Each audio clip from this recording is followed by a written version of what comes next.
भिलाई रिहायशी इलाकों में नियम विरुद्ध तरीके से संचालित चिकन दुकानों के खिलाफ नगर निगम भिलाई द्वारा कोई ठोस कार्रवाई न किए जाने का मामला अब सीधे कलेक्टर दुर्ग तक पहुंच गया है। छत्तीसगढ़ छात्र पालक संघ के प्रदेश अध्यक्ष नजरुल खान ने कलेक्टर को लिखित शिकायत सौंपकर नगर निगम आयुक्त की भूमिका पर गंभीर सवाल खड़े किए हैं।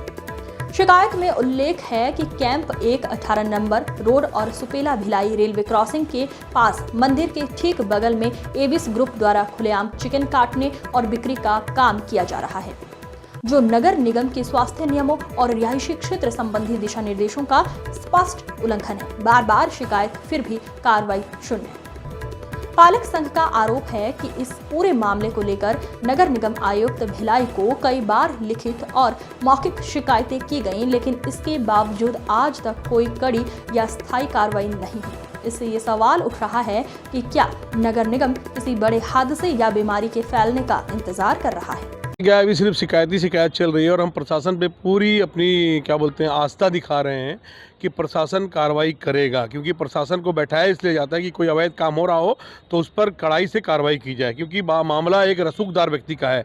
एबीज ग्रुप के द्वारा खुलेआम चिकन काटा जा रहा है। बीजेपी की सरकार जो कहती है बार बार कि खुले में हम मांस नहीं कटने देंगे, तो ये बीजेपी सरकार से ऊपर है, जिला प्रशासन से ऊपर है या निगम आयुक्त से ऊपर है, ये प्रशासन क्लियर कर दे। तो अगर ये ऊपर है तो फिर हम इनके ऊपर जो होगा उसके पास जाएंगे, अन्यथा मैं समझता हूँ कि इनके ऊपर में कार्रवाई होनी चाहिए। खुले में चिकन काटने की अनुमति किसने दी है? जब हम आयुक्त से बात करते हैं तो आयुक्त का कहना है कि खुले में मांस काटने की अनुमति किसी को नहीं दी गई है, बस बेचने की अनुमति दी गई है। तो मैं ये समझ रहा हूँ कि ये काट किसकी अनुमति से रहा है और काट रहा है तो इसके खिलाफ कार्रवाई क्यों नहीं की जा रही है?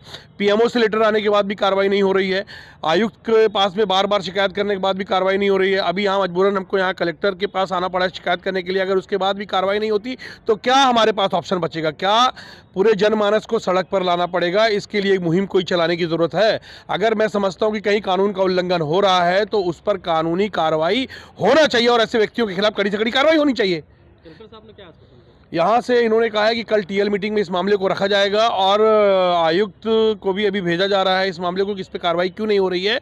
और मैंने बताया कि सर साहब सीधी बात है, एक रसूखदार व्यक्ति को इस तरीके से बचाया जा रहा है तो बाकी आम लोगों को परेशान न किया जाए, उनको भी छूट दे दी जाए फिर इस तरीके की चीज़ों को करने के लिए। नहीं तो अगर कानून सबके लिए बराबर है तो सबके लिए कानून एक तरह होना चाहिए और जो कानून का उल्लंघन करता है उसके ऊपर में कड़ी से कड़ी कार्रवाई होनी चाहिए। और मैं बार बार बता रहा हूँ कि जिस जगह पर चिकन कट रहा है उसके जस्ट बगल में एक मंदिर है, कभी भी कोई बड़ी दुर्घटना हो सकती है, कोई बड़ा माहौल क्रिएट हो सकता है, लेकिन समझ में नहीं आ रहा है। सिर्फ खाना पूर्ति की जा रही है, खाना पूर्ति और कार्रवाई के नाम पे 1000 रुपये का उसको फाइन किया कर लीपापोती की गई है पूरे मामले में और यह दिखाने का प्रयास किया गया है कि उनके ऊपर में कार्रवाई की गई है, जिससे हम संतुष्ट नहीं है।